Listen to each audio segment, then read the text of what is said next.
Yo, salut, bienvenue dans ce nouvel épisode d'aménagement du fourgon. Aujourd'hui on va s'attaquer à une étape pas des moindres pour moi, car je n'y connais absolument rien. Petit indice qui se trouve là, sur cette image.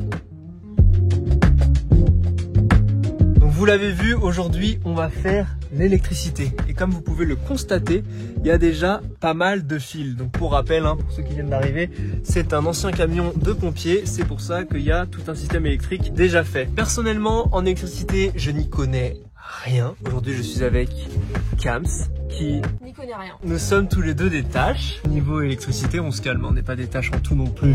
Tout le système qu'il y avait au début, comme on voulait pas trop toucher, on savait pas trop quoi faire, et ben on a tout foutu là. On a accroché ça comme on pouvait. Aujourd'hui, la première étape, ça va être de tout enlever, de comprendre quel fil fait quoi, quel fil va où, pourquoi ce fil existe. Une fois qu'on aura fait tout ça, on pourra s'attaquer à refaire le système électrique, parce qu'évidemment, ça va pas du tout rester comme ça. Allez, c'est parti pour essayer de comprendre ce qu'il se passe à travers tout ce mini-mélo. Pour commencer, on a démonté la batterie auxiliaire qui était déjà présente dans le véhicule, histoire de pas se prendre de châtaigne pendant les travaux. Petite batterie sympathique de 60 ampères-heure, le problème c'est que à mon avis elle est très ancienne étant donné que le véhicule est 2009 et qu'elle a bien souffert. Et par la suite, on a découvert la joie du démêlage. Ça va, tu t'amuses bien? Un enfer. On dirait des spaghettis. En fait, il y a autant de scotch que de câbles. Je te jure, on est en train de faire des capellini là. En plus, on comprend pas ce qui se passe. On sait pas qui fait quoi. Tu vas où? On est en train de se demander s'il n'y a pas des fils de la technique du camion. Genre les clignotants dans tout ce remue-ménage là. Les feux stop. La grande question, c'est est-ce qu'il n'y a pas une autre boîte à fusibles quelque part, ou est-ce que la seule boîte à fusibles pour tout le véhicule, elle est là en fait? Dans ce bordel. Rappelons-nous de ce moment où t'as décidé de tout couper parce que t'en avais marre. Je craque. Il n'y a même pas une question de on comprend un peu. Non mais c'est on vraiment comprend que dalle là. On arrache tout et on repart à là, zéro. C'est sûr que ce sera plus facile. Ça fait 2 heures qu'on démêle. Vous vous rappelez le moment où je lui ai demandé de se rappeler de ce moment-là, quand il était en train de couper les câbles? J'ai le seum. Tu peux nous en dire plus ou pas? Ça ne démarre plus.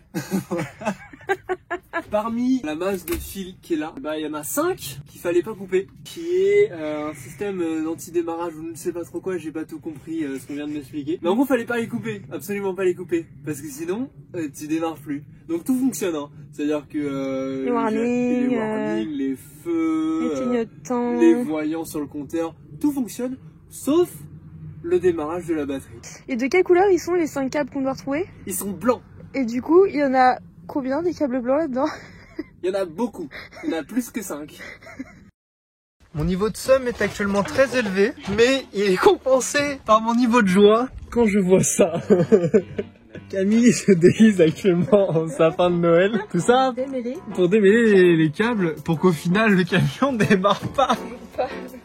La stratégie actuelle, ça a été de se dire, bon, on essaye de démêler et d'enlever tous les fils qui ne servent à rien, pour que derrière on retrouve les fils qui servent à démarrer et qu'on puisse les repluguer à l'endroit où il fallait qu'ils soient. Vous voyez pas ce que je vois, mais... Lui, il va à rien là, c'est bon. Tu veux pas les couper? Non, c'est bon, j'ai assez coupé de choses pour aujourd'hui. J'ai laissé la pince coupante de côté. J'ai à la fois envie que ça aille très vite pour retrouver les bons câbles et oublier le moment difficile.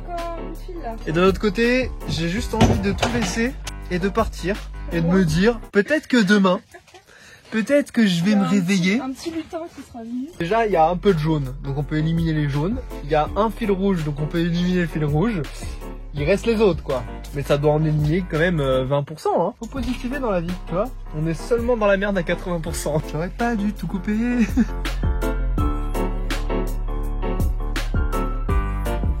On s'est dit que ça devait venir forcément du côté du moteur. On a séparé tous les fils qui arrivaient soit de la capucine, parce que ça passe dans les tenons là d'avant et ça redescend vers le capot, soit qui sortaient des trous à ce niveau-là. Et Kams avait pris une photo avant qu'on démonte tout au cas où. Il s'avère qu'il y a 5 fils blancs qu'on recherchait et que ce serait potentiellement ceux-là. Pour le savoir, il faut qu'on aille chercher un multimètre, appareil dont je ne sais pas me servir, sinon c'est pas marrant. Pour voir si c'est bien les bons fils et pour savoir si grâce à ça on va pouvoir réussir à tout reconnecter le système pour redémarrer.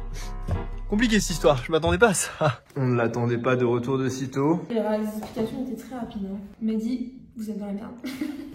Oui, parce qu'on a un bout mais pas l'autre. Comment ça on a un bout mais pas l'autre? On a le câble qu'on tue à couper d'un côté, mais ça fonctionne. Oui. Si et seulement si. Le circuit est fermé. Et c'est quoi le câble de l'autre côté? Bah c'est soit sur le coupeur séparateur, soit sur la batterie. Coupeur séparateur, on sait pas où il est. Et la batterie, on sait pas où elle est. Ok. Il y a un chiffre qui s'affiche. Si ça s'affiche, ça veut dire qu'on a trouvé l'autre bout.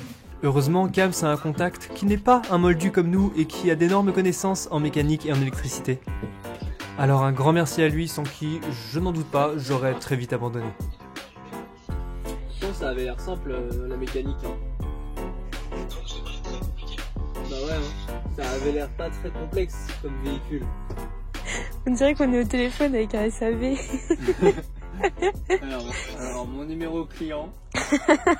Commence à être tard et le camion ne démarre toujours pas. Concernant la panne technique, on sait que c'est une panne fréquente via Google. L'histoire, c'est qu'il y a un anti-démarreur. On ne sait pas trop pourquoi, qui se situe dans le système du 220 volts et actuellement il est plus activé parce que j'ai tout découpé. On a essayé de faire des recherches un peu partout pour trouver où sont les câbles à reconnecter, on ne trouve pas. La deuxième solution c'était de regarder sur les photos et les vidéos qu'on avait prises s'il y avait des indices.